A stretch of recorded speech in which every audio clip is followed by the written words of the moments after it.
Welcome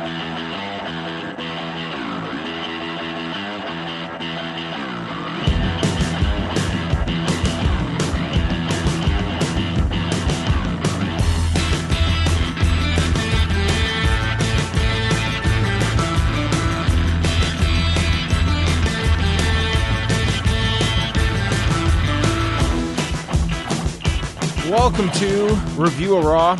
I am John Pollock, and tonight, Wei Ting is away, so I am joined by absolutely nobody. It's a solo show, so I will not be offended if anyone turns the show off immediately at the idea that however long this show is, it is going to be one individual having conversations with himself, arguing with himself, debating points back and forth. That's what this show could devolve into. But I thank you anyway if you are sticking around for this very fun Labor Day edition of Review of Raw. So to catch everyone up to speed, Wei Ting is off on a work trip. He is off at, I think it's TwitchCon. I believe that is the exact name of the Twitch convention that's going on that he's shooting something for our fantasy sports channel that we're a part of, attached to, I guess. So that's where Wei is. And then tonight, I was scheduled to be joined by Nate Milton. As of this recording, I have no idea where Nate is. I have contacted him through every means possible. I was just about to write him a letter and mail it to see if it would arrive in time before this show ends. There is no Nate, so first of all, I hope everything is fine with Nate, because he has been, my guess is, the man fell asleep during Raw. That would be my educated guess, maybe. I don't know. I don't know where Nate is, but he's not here. And I've sat here for half an hour. And we got to get this show on the road, folks. We're live. So, we're not live. We're definitely taped. I'm going to go through Raw, but I hope everyone had a great weekend. I had a tremendous one. I left the city with my wife and my 8-week-old child, and we went to a cottage for the weekend, just the three of us. And we do this every year. And where this cottage is, there is no cell phone reception at all. It maybe sounds frightening to those that just are city dwellers. It's amazing. I love it so much. I love being completely disconnected, where I don't even have the option, should I so choose, to connect to the world.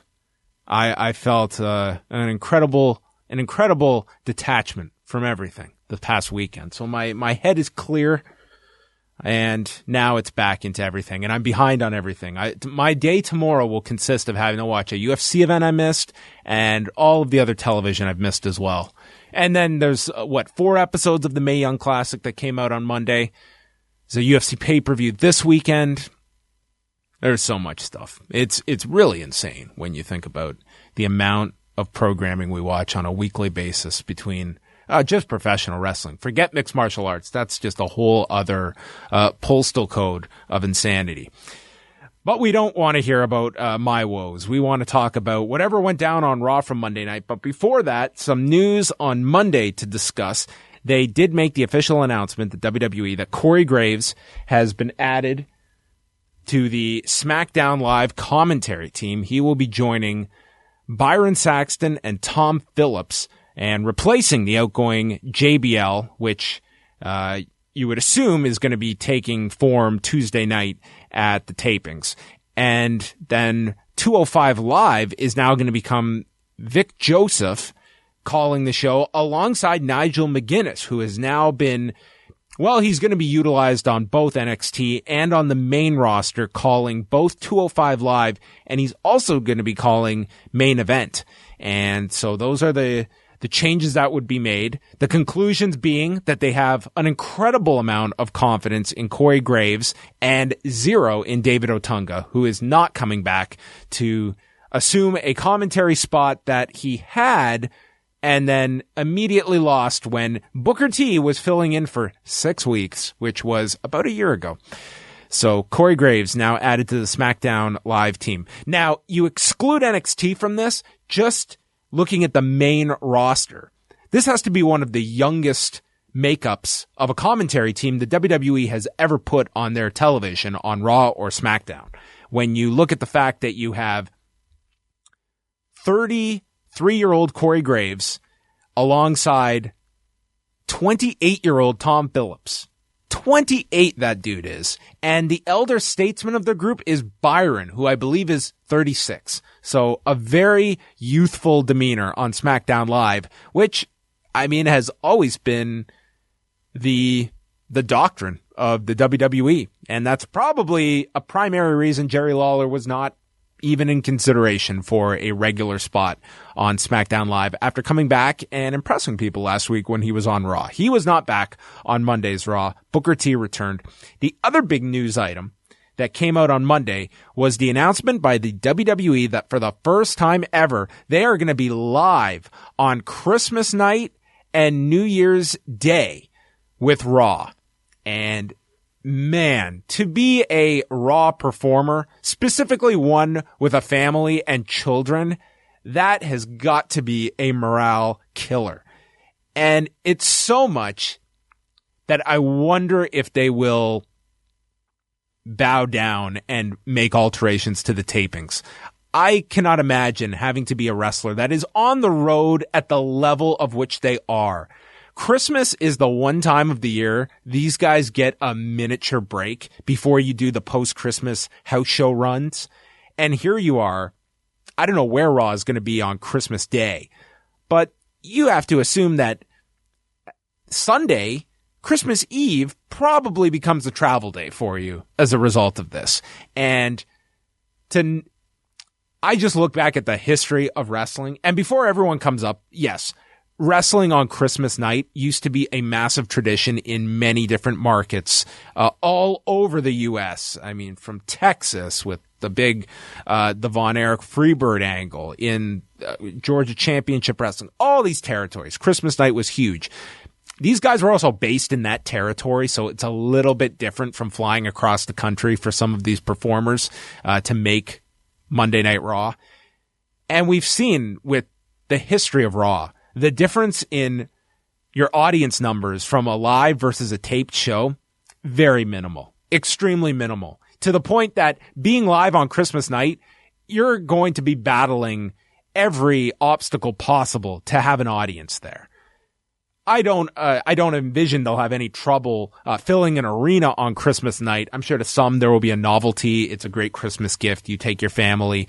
That's one thing. You celebrate Christmas all day and then you take your kids to the arena that night for Monday Night Raw. Not a big issue to attract fans that night. But this for performers, especially, and I emphasize the ones with families, I think it'd just be brutal. So programming note. Probably, at least not with me, there will not be a review of Raw on Christmas night. New Year's Day, I could care less. I don't really do much on New Year's Day. That's kind of the, New Year's Eve, I've got my tradition. And then New Year's Day, I mean, that's kind of whatever. But Christmas Day, I really feel for the wrestlers, male or female, that have kids that are gone for so many days out of the year. And now it's, hey, I'm going to miss Christmas on top of that. We also look at the history of the territory days. A lot of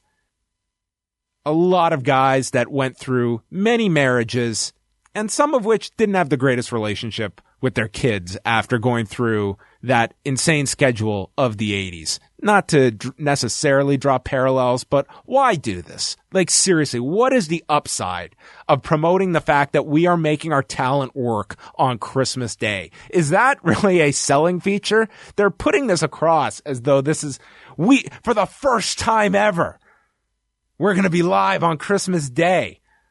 Man. And they announced this on Labor Day, no less. Unionization, it would be a wonderful thing. But anyway, tentatively scheduled for Christmas and New Year's Day, live Raws. So if you got drafted to SmackDown, you win. Let's get into Raw from Omaha, Nebraska, our Labor Day edition of Raw. They had a big recap at the start of the show, going over the John Cena Roman Reigns promo from last week. This felt like the main event of No Mercy. I'm sure that Lesnar and Strowman will be the main event at No Mercy, but watching tonight's show, and granted there was no Brock Lesnar, this did feel like the A storyline going into No Mercy. And it feels like that. So we mentioned that Booker T is back. Michael Cole referred to Cena and Reigns as a WrestleMania caliber match. Yep, no shit. And John Cena is out. And it's not for a promo, but rather to start things off with a match against Jason Jordan. And throughout the show, so many of the performers were decked out in Connor's Cure t-shirts. It's Pediatric Cancer Awareness Month, and the WWE is doing this massive push for Connor's Cure. The wrestlers are wearing items to the ring that they're auctioning off. And we can get this all discussed, because this was all throughout the show, including a video where Stephanie McMahon was introducing all of these children under these wrestling personas. And I know that on this show we have talked about it. Lots of people. These segments, listen, it's wonderful what they do. At some points, it does feel very much patting themselves on the back. The fact that they have to put such a big spotlight on themselves. I will say this, you watch that video, these kids in this video were having the time of their life during this video. And there's certainly something to be said for the company. I'm glad that they do these kinds of efforts. And I'm sure for a lot of the performers involved, it means the world that they are doing these tasks. And it's the company at times that I feel you do feel that pushback, because it's not even subtle. There is that message that comes very much of a look at us kind of subtlety that is beneath all of this. But I do want to bring up that the video was really, you could just see the genuine emotion on these children's faces, and it was a cool video to see. First match of the show, John Cena, Jason Jordan. And I actually like the way they set this up, because they put this into context by showing a clip of John Cena's debut from June of 2002 against Jason Jordan's father, Kurt, on SmackDown when Angle made the open challenge. It was answered by Cena, and they showed clips of the match. And here, Jason Jordan is now in the same shoes John Cena was 15 years ago, and putting into context what this match means. So you automatically now have a reason for this match and a story. The crowd was chanting for Cena at the start. It was a very pro-Cena crowd throughout this first half hour of the show. They discussed Jason Jordan's confidence throughout this, and Booker T stated, well, Conor McGregor looked confident until the 6th round, as his way of just poo-pooing Jason Jordan's confidence. There was this long waist lock by Jordan. Cena then hip-tossed his way out. Cena just has the worst-looking punches going today. He was hitting him with these right hands that would make any boxing historian, purist, look at the striking of Conor McGregor as revolutionary in comparison to John Cena's striking game. Cena then tossed him into the turnbuckle, and Michael Cole asks, can Jason Jordan climb his way back into the match after this dreaded throw into the turnbuckle? Came back from break. We learned he could as he hit Cena with a belly-to-belly suplex. Cena made his comeback, went for the 5-knuckle shuffle, hit it. Crowd was into the match. AA gets countered into a roll-up for a 2 count. Cena drags him into the middle, applies the STF, and then Jordan escapes, countering it, and puts him in a crossface and then into this STS, using Nikki's own move on Cena. Cena then escapes, lifts him onto his shoulders. Jordan gets off, and then there's a pair of really well-looking bridging Northern Light suplexes, the latter of which was a near fall that Cena kicked out of. Jordan hit a running spear in the corner. Essentially, Jordan was doing his hot tag fire-up spot without this being a tag match. That's what the end of this was. Cena blocked the suplex, hit the AA, and pinned Jordan. Afterwards, Cena lifted him up, patted him on the back, and a good match these two had. This was the most Jordan has gotten to show in the ring, I would say, since his move to Raw. And a good showcase effort for him. kind of getting put over by Cena at the end with the pat on the back. And then Jordan disappeared and he was gone because the real segment was about to begin. As Roman Reigns came out, they came back from break and there's Cena chants, there's boos for Reigns as he goes to speak and asks why it took a 16-time champion over 20 minutes to beat a rookie. It was less than 12, but who's counting? Reigns said that Cena should have beaten Jordan immediately, or he was just building him up to crush him down. And maybe he lied last week about what great shape John Cena is in. Cena calls Reigns a Debbie Downer. He's disgusted by Roman's own face. This was not starting off like the segment of a week ago. And he's telling Roman that using his brain isn't his strong suit. We all saw that last week. And then he points out that Roman Reigns' zipper was down. Reigns, in his most impressive improvisational moment in history, immediately said he busted his zipper because he's the big dog, he said. He was very quick on his feet with that one. But Cena had his own line ready, stating he was looking for his balls and Roman didn't have any. Roman felt he was on a roll and he went one too many and said, "You would be looking for those," which I registered as a 7.5 on the homophobic meter. You know, one of those guys that would be looking at balls. Cena says maybe he has been stringing him along all these years, watching Roman make all his mistakes, and now he's going to chop him back down to size. Cena says that people like Jason Jordan, Chad Gable, and even The Miz scratch and claw for every inch, and he respects that, but he doesn't respect Roman Reigns.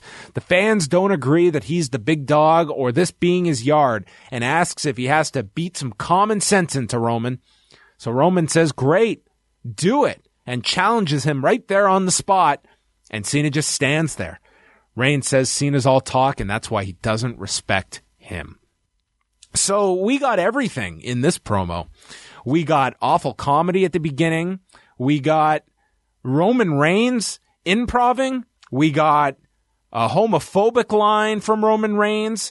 And by the end of it, I would say the closing 2 minutes were very well done, with Cena stating why he didn't respect Reigns, and then Reigns calling his bluff, and Cena just standing there taking it, and Reigns saying he doesn't respect Cena. So the last minute or two was fine, but this was hardly the follow-up to what they did last week, or even the same tone, and maybe that's why it was different. They started this off like every other WWE promo, and I've got to say that while they did still have a special quality by the end of this segment, it's the two big stars that are going to go at it at No Mercy. I think they did a disservice to this feud with this segment. Overall, I thought that last week you had something very special where whether you liked the promo or not, by the end of it, I feel you did want to see that match. This one, I think it watered it down. You did such a unique presentation last week, and this was, let's do every other segment that these two would be expected to do in a program and make it feel like any other promo. So that was the negative to this. Then we had a replay of Strowman and Big Show from April, where the ring exploded from the superplex and they promoted tonight's steel cage match. And boy, did they. They made that steel cage match on Monday night feel like a main event. They spent the whole show promoting that. They also must have ran 2,000 ads for SmackDown Tuesday night, where you had it hit over your head that Randy Orton is facing Shinsuke Nakamura on Tuesday night. So I thought in both main events, they did a very good job of promoting both. And the last time Show and Strowman were put on in the main event slot, they retained a good amount of that second hour audience. So the rating will also be interesting for this show probably Wednesday it will be out because of the holiday. They came back from break. They usually have the did you know fact or some board. This one was just a simple stat of all the wrestling libraries on the WWE network that are there. And I thought that what a simple yet smart idea to do for a streaming service that has been around for coming up on 4 years. Just a simple, hey, all these libraries are there. I did like the fact that they included the fact that the WWE library is part of the WWE network. That was knowledge necessary. Ambrose and Rollins come out.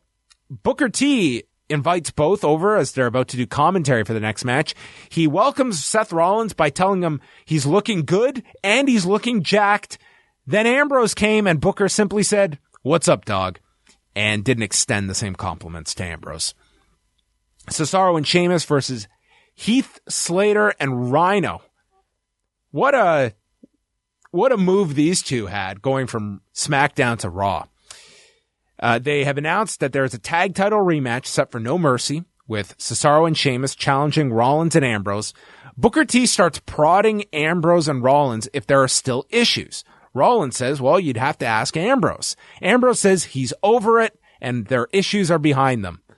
Booker responds, so you're saying there's no love lost?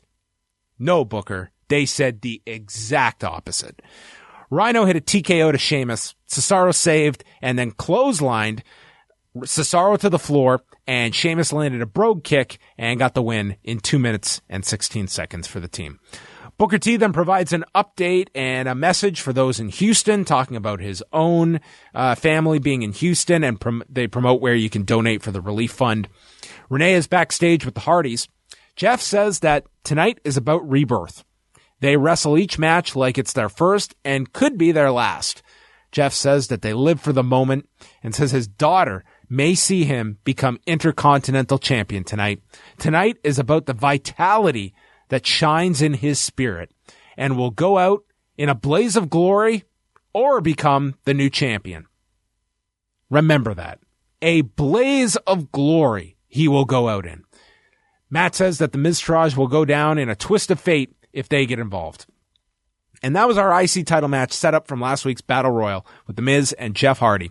Michael Cole noted it was 10 years ago this past weekend that Jeff Hardy won his last IC title and beat Umaga to do so from their series of matches in 2007.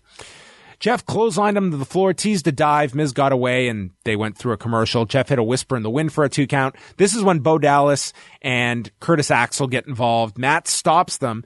There's a bunch of delete chants. All 3 get ejected, and the announcers are stating how it's now a level playing field as the camera is right on Maurice.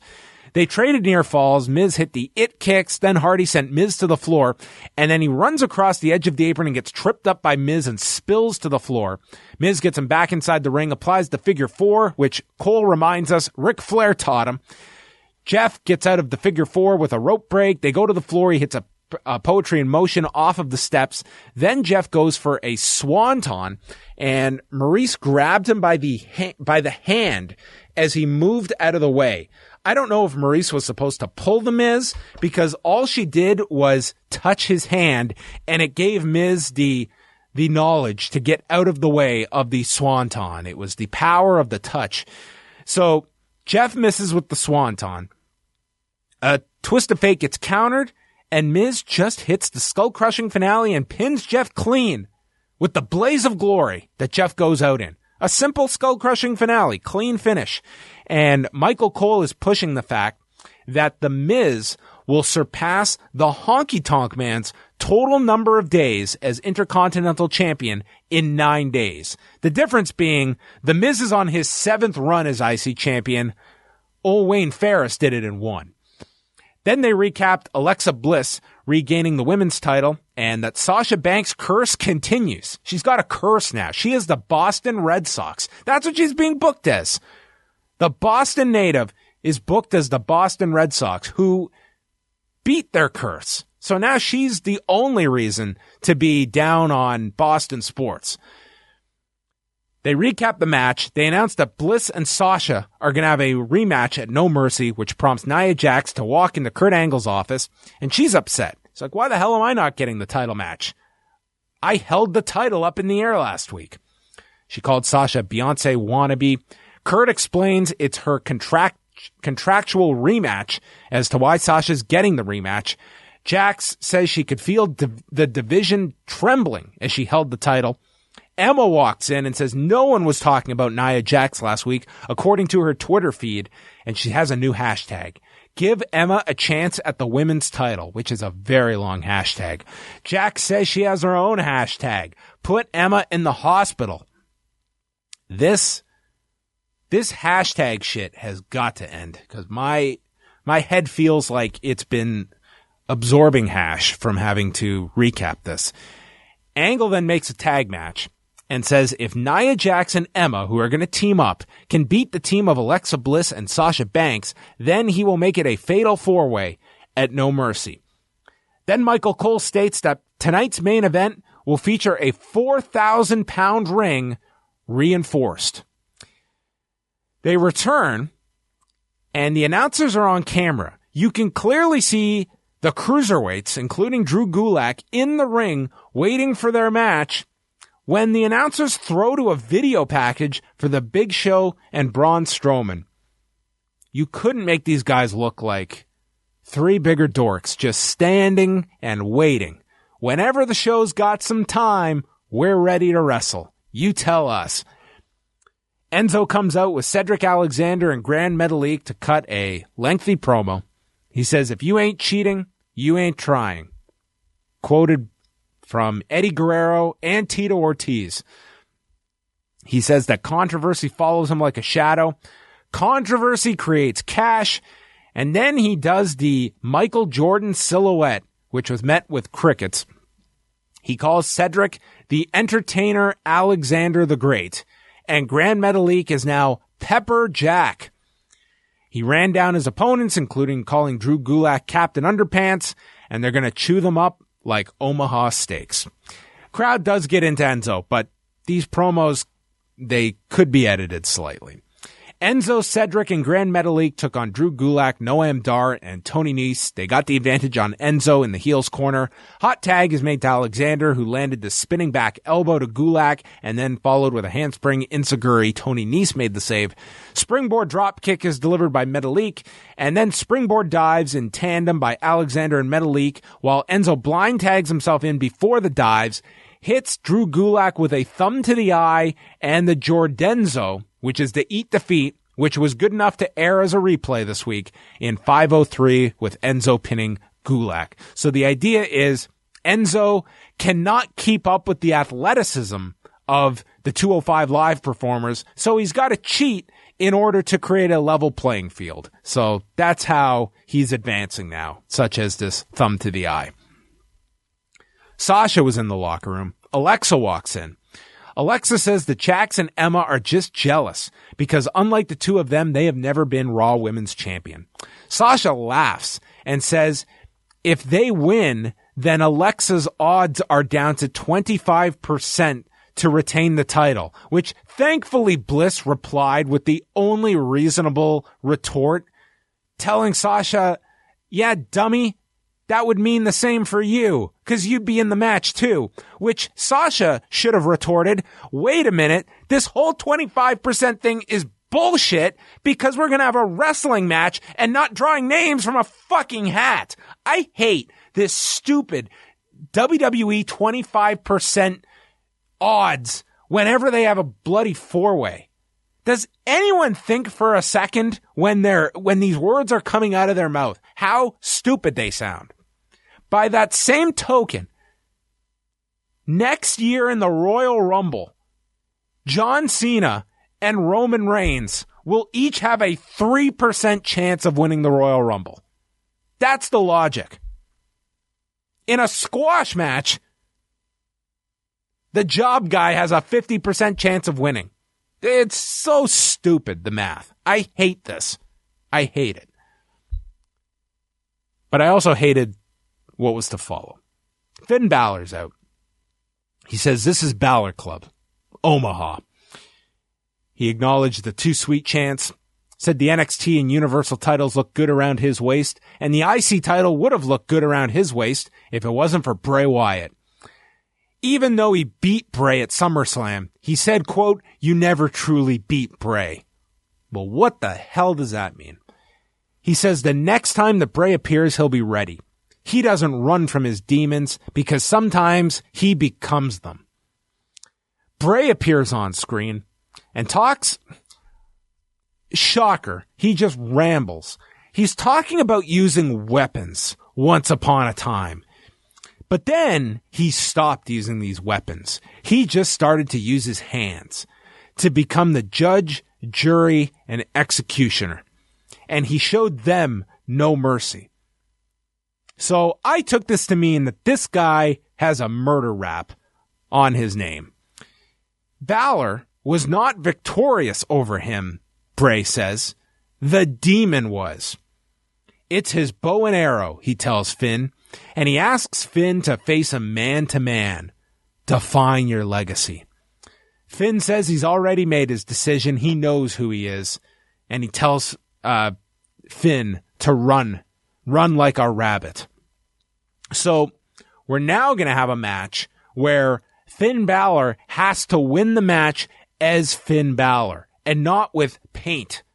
He can't win with paint, which if Bray is going to force him to work without his gimmick, I think Finn should come back and ask Bray to get out of his, because we could all use a break. Alexa Bliss and Sasha Banks versus Nia Jax and Emma. Sasha worked over Emma's back, hit a pair of forearms in the corner, dragged her away from Nia to avoid Nia getting tagged in. Jax does eventually get tagged in, goes after Bliss, tosses her out of the corner, drops an elbow, hits a Samoan drop, Banks makes the save. Then Sasha's in. Jax catches her with a cross-body attempt, goes for a sunset flip, but then Jax misses a seated splash. A tilt-a-whirl is set up into the Banks statement by Sasha. Jax gets out of it, drops her, hits the leg drop, but Emma makes the blind tag and then steals the pin. Nia's furious. I don't know why. You're in the title match. You've just won the match. Who cares who got the pinfall in this throwaway tag match? It's going to affect our rankings in the non-existent Raw Women's Tag Division. Jax grabs Emma's hand and hits her with a Samoan drop, so we have a fatal four-way at No Mercy, where each woman has an equal chance of winning the lottery that day, but they have varied odds at winning at No Mercy. Renee is backstage with Braun Strowman. He notes that this is his first steel cage match. He's going to slice Big Show to ribbons and then power slam him and pin him. And he criticizes the fact that Kurt Angle's putting him in a cage match, and he's not expecting him to book Brock Lesnar in a cage match before No Mercy, which is a valid point on Braun's part. Tonight he's going to send a message to Kurt Angle, Big Show, and Brock Lesnar. He's going to state that he watched their Vengeance match in 2003, and that no matter where he goes, destruction follows.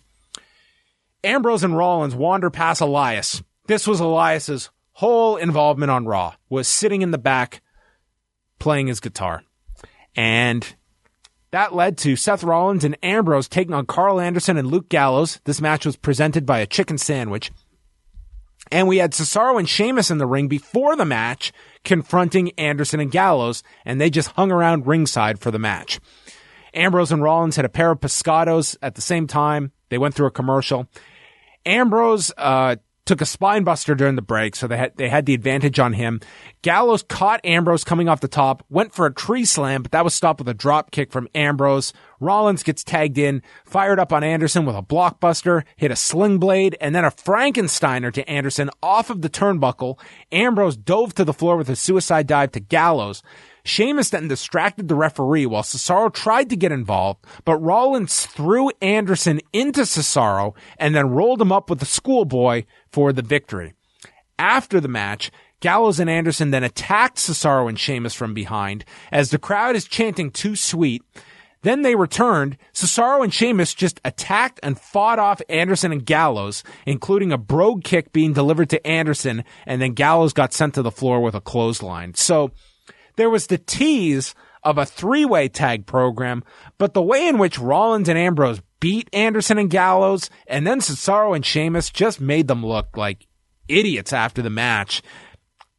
they put no heat on them at all as potential challengers, and they would need to be getting the better of them in these segments if you're building them up as challengers. So I don't know if they are going to make this a three-way or Anderson and Gallows are just the setup guys, unfortunately. Enzo, Cedric, and Metalik were in the locker room. They're celebrating. Enzo's going to take them out for steaks. When Neville walks in and he's sarcastically clapping for them, he says he spoke to Kurt Angle, who, if you haven't realized, is also the GM of 205 Live, and says that they have all qualified for a fatal 5-way on 205 Live, meaning they each have a 20% chance of winning. And the winner will face Neville at No Mercy. So that's our match for 205 Live. It's going to be Enzo, Cedric, Grand Metalik, Brian Kendrick, and Tony Nese, with Neville stating that the three of them are friends one night and they'll be foes the next night on 205 Live. The officials are busy reinforcing the ring for our main event, and then Charlie interviews referee John Cohen. We've come a long way from the referees not even having names on the show to now they're being identified and allowed to speak. And he was the referee for the Strowman Big Show match where the ring exploded and John Cohen barely survived this. He exploded it as well. And they showed a million replays of John Cohen taking the greatest referee bump ever when this ring exploded back in April. He says it's a match he will never forget. And they show him flying out of the ring. And he said he's been told by the ring crew it's double reinforced. This poor guy's been set into this match as the referee again tonight. He has no idea what to expect, but he's just going to stay out of their way. Renee then interviewed the Big Show, who looks so much like King Kong Bundy with this shaven look and his outfit. He says he's faced everyone over the past 23 years, but no one is as imposing as Braun Strowman. He says he's had more cage matches than Braun Strowman has had matches. He's going to shred Braun's face, break his bones, and chokeslam him to hell. Strowman has said he will break him, but in 23 years, no one has broken him, which, if you ask some people in this company, it's very hard to be broken in the WWE in 2017. Main event, steel cage match, the Big Show against Braun Strowman.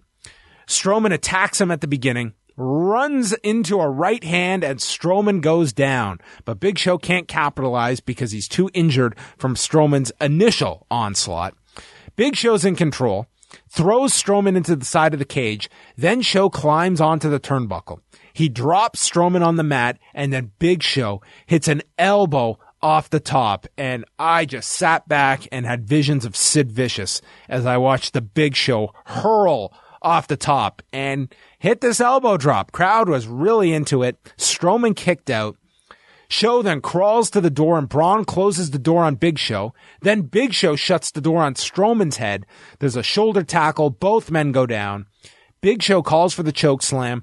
Braun then counters and hits a DDT for a 2 count. Strowman then comes off the ropes and gets hit with a choke slam, but Strowman kicks out of the choke slam.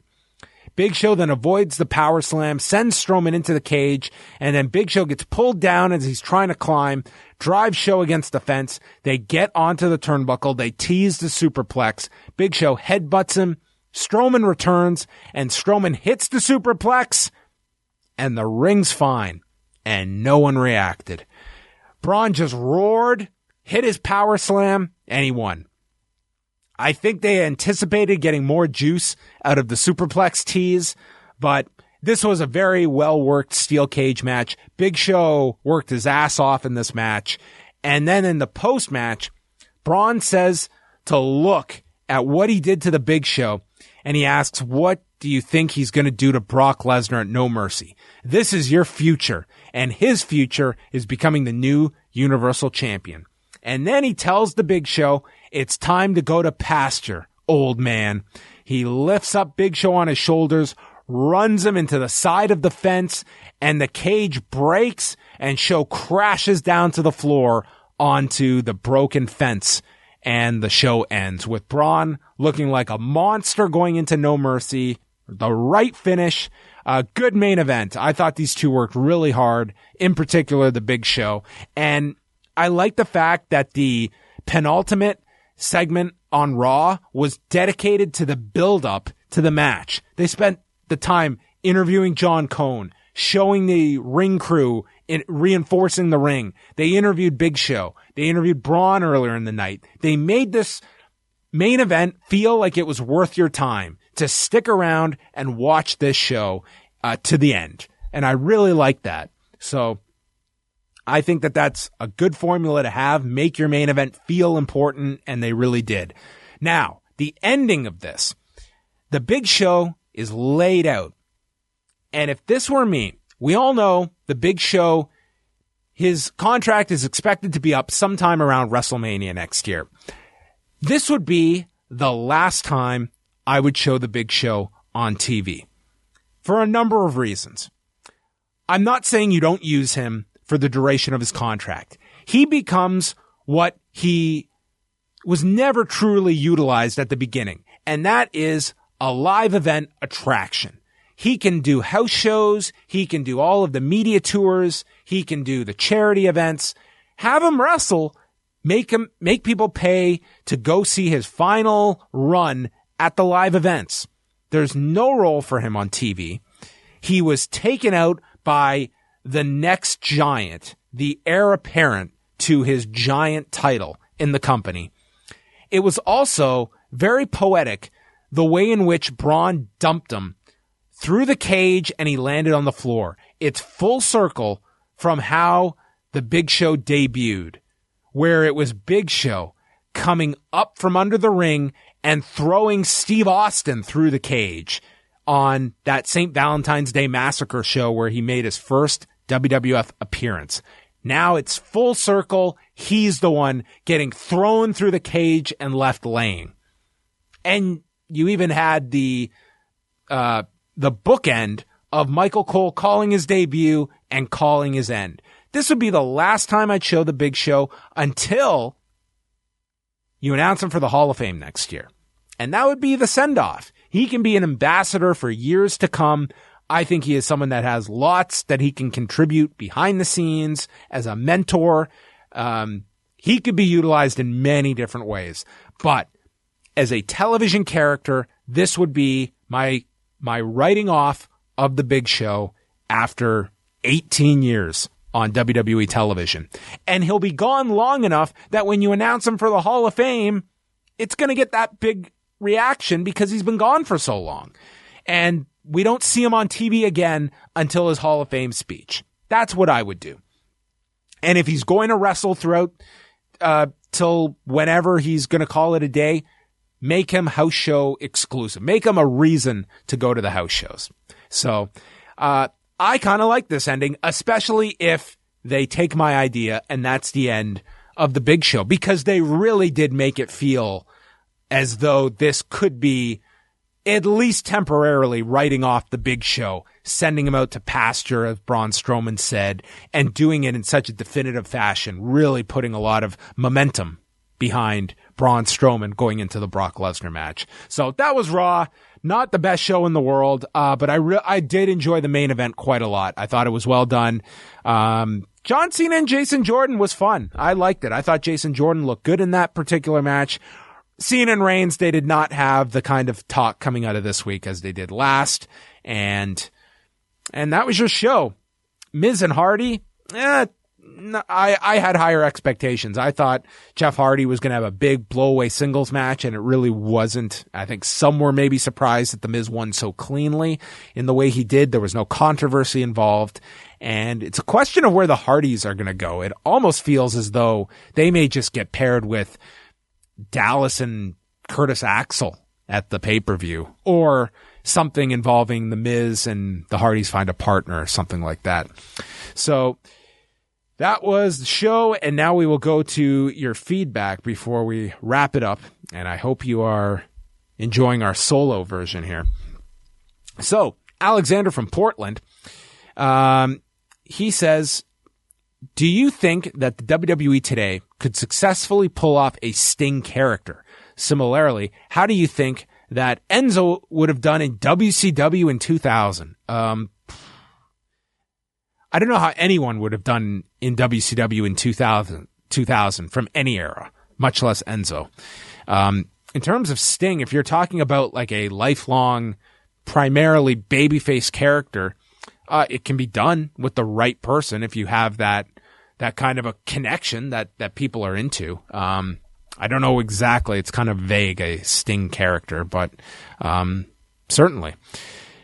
Next up here, getting sick of the delete teases. If the WWE and the Hardys haven't been able to secure the gimmick, I think they need to stop it. It's a hindrance to any real story or feud developing for the Hardys. Cedric and Metalik looked so awkward having people cheer for their match. Big Show needs to work on his cardio and quit vaping. And all right. Well, I thought the Big Show worked really hard in that main event. I mean, people, I think, take for granted how big this guy is and the kind of athlete he really is. Like, when you watch what this guy does and you realize the size, like, he's bigger than Braun Strowman. And we applaud all the things Braun does. I mean, Big Show took some horrific bumps on Monday night. The cage spot at the end, the elbow drop, the superplex. Like, his back is probably a wreck as we speak from that match. Next up here, do you think there's any specific reason WWE has decided to give us this Cena and Roman program heading into a B show? I was expecting to see it headline a Mania in the next couple of years as an official handing over of the torch, and the novelty won't be the same if they eventually do it. I think it comes down to a very simple answer, and that is they have their plan for Roman Reigns at this year's WrestleMania, and they're not going to hold it off for another WrestleMania because no one knows where plans will be a year from now that they may never get to it. So I feel that it should be on a bigger show than No Mercy, but after these shows, you're quickly getting into Mania season where Reigns is probably going to be figured prominently in the Royal Rumble right through WrestleMania, that there's not going to be a time to do this. Cena, you could argue, well, hey, wait for the Survivor Series. In the big picture, it doesn't matter. Like, being on Survivor Series versus No Mercy when we're in the non-pay-per-view era, it really doesn't matter all that much. And Cena might not be around for the Survivor Series. There's that likelihood. Like, we've seen that he's not advertised past No Mercy, at least the last time I checked. So who knows if he's even back for Survivor Series? Cena may be gone till the Rumble. And they're probably just getting this out of the way. Jesse from the 6. Why is Cena growing his hair out? Is it for a movie or TV role? That's a logical assumption. He looks younger until you see the back of his head. His crew cut has done a good job of hiding his bald spot for years, but now it's more visible, though I do wonder why the bald spot hasn't grown significantly over the years. And why did Big Show shave off his beard? Now he looks like King Kong Bundy. A lot like him, he does. I feel bad for Big Show. He's been working so hard all year, both in the gym and the ring, and he's not getting much of a reward for it. I thought the main event was okay, but quite laborious. Well, that was in honor of Labor Day. I think Sasha and Bayley's troubles stem from Vince and his team not knowing how to book babyfaces. They haven't done it right for years, and we did get questions here from Nate, which maybe we'll save for a rainy day.